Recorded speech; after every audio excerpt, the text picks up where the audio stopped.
참 예수님, 한 주간 잘 지내셨습니까? 지난 주간에는 눈발도 날리고 날이 계속 흐렸는데 오늘 주님의 날, 주일은 화창한 날을 맞았습니다.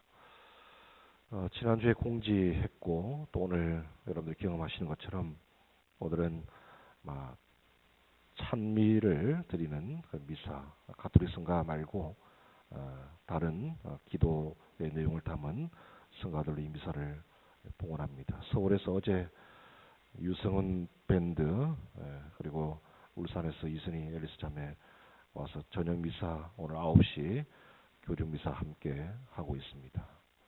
오늘 또 색다른 이 미사를 통해서 미사의 큰 은총이 함께 하기를 기원합니다. 예수님은 율법을 완성하시기 위해서 오셨습니다.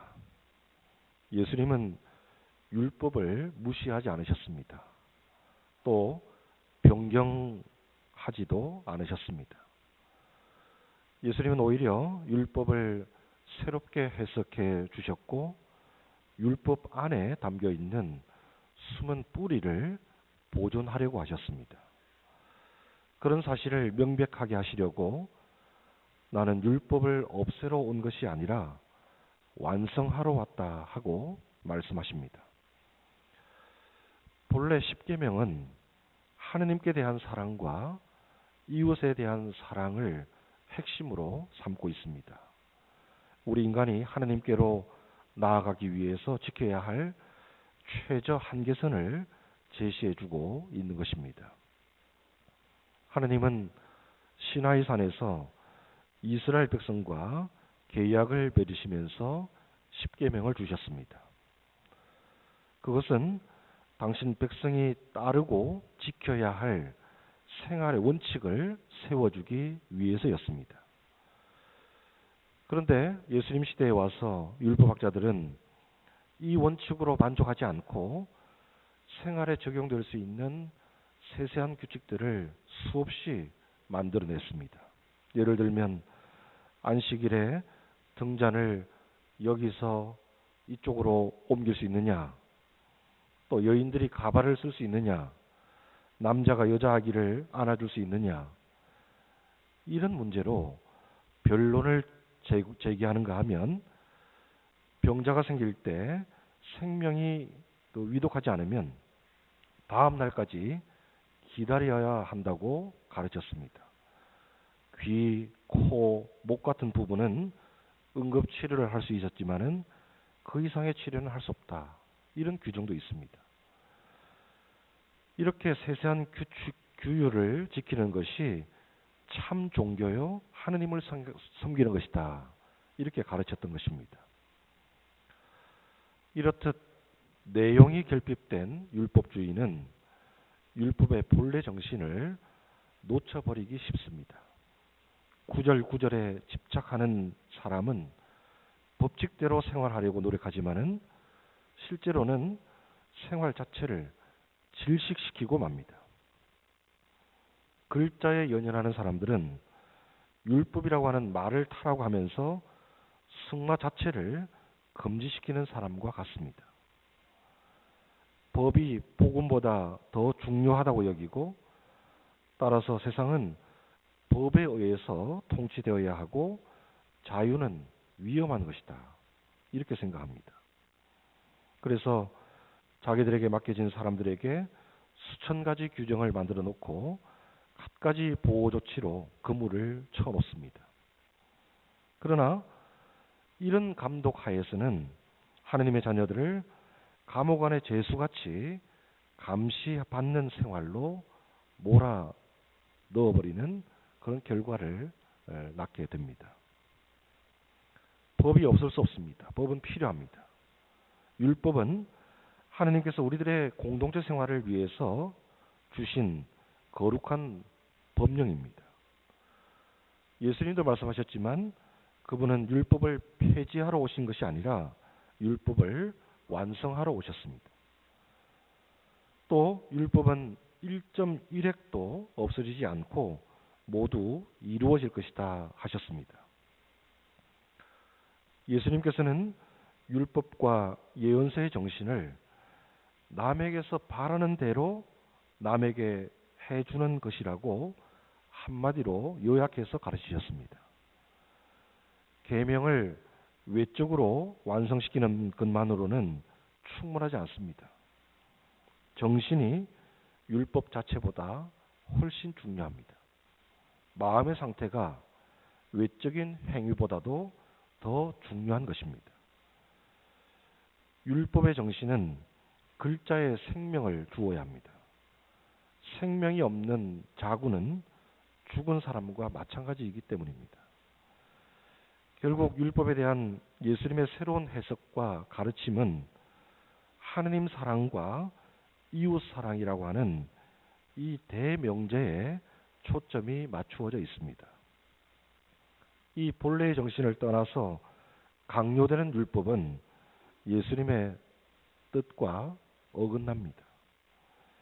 예수님은 우리 신앙 안에서 우리가 자유롭고 해방된 삶을 살아가기를 바라십니다.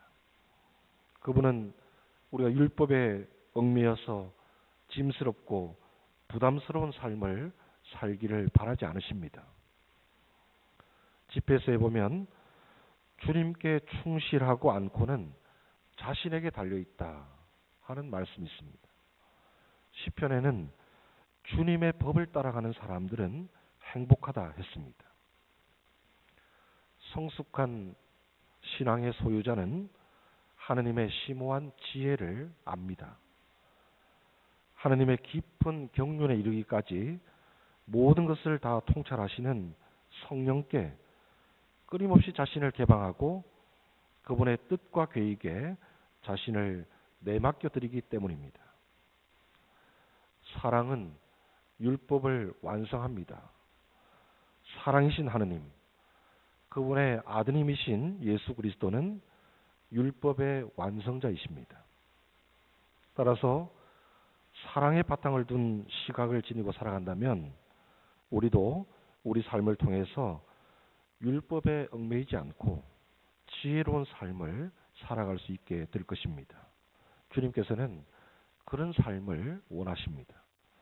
그런 점에서 본능을 충족시키는 그런 낮은 단계를 경계하고 삶의 질을 높이라고 하는 오늘의 말씀은 본능적이고 욕구 충족만을 추구하는 사람들에 대한 경고성 발언으로 받아들여야 할 것입니다. 오늘 김수환 주의장님 선종하신 지 5주기 되는 날입니다. 주의장님은 이 세상을 떠나면서 마지막으로 고맙습니다. 사랑하십시오. 이런 말씀을 남겼습니다. 우리도 우리에게 주신 삶에 감사하고 고맙게 여기고 또 이 사랑 안에서 하나님의 법을 완성하는 그런 생활을 이루었으면 좋겠습니다. 모두 일어나서 우리 신앙을 고백합시다. 전능하신 천주 성부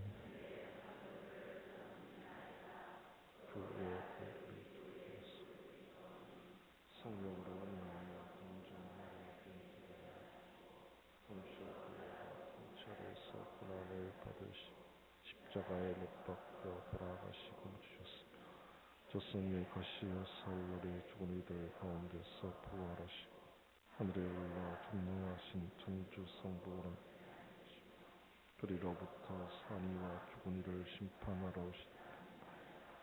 성령을 믿으며 거룩하고 보편된 교회와 모든 성인의 통공을 믿으며 주의 용서와 육신의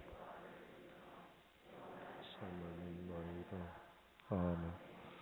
친애하는 형제자매 여러분, 우리가 청하는 것보다 훨씬 많이 채워주시는 하느님 아버지께 정성을 다해 기도드립시다. 교회를 위하여 기도합시다. 교회의 머리이신 주님, 주님의 지체인 교회가 힘없고 보잘것없는 이들 안에서 그리스도를 알아뵙고 사랑을 전하며 온 세상에 구원의 기쁜 소식을 선포하게 하소서. 주님 저희의 기도를 들어주소서. 우리나라를 위하여 기도합시다. 인자하신 주님, 우리나라 곳곳에서 일어나고 있는 갈등들을 몸소 살펴주시어 권력의 힘으로 편의와 안락을 쫓는 잘못을 저지르지 않게 하시며 소통의 힘을 깨닫고 실천하게 하소서. 주님 저희의 기도를 들어주소서. 버림받은 사람들을 위하여 기도합시다. 희망이신 주님, 이웃과 사회의 무관심으로 버려진 이들을 위로해 주시어 주님에게서 영원한 희망을 찾을 수 있게 하시고, 특히 가족의 보살핌에서 멀어진 청소년들이 더 이상 소외되어 방황하지 않도록 사랑으로 이끌어 주소서. 주님 저희의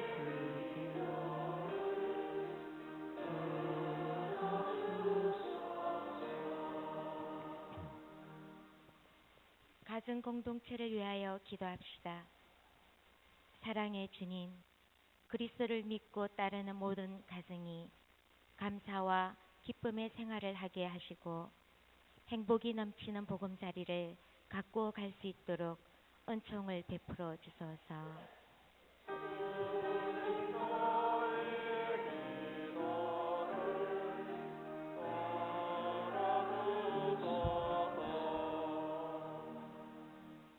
하느님 아버지, 저희가 당신께서 주신 사랑의 법을 완성하며 살아갈 수 있도록 은총을 구하오니 저희들의 기도를 들어 허락하소서. 우리 주 그리스도를 통하여 비나이다.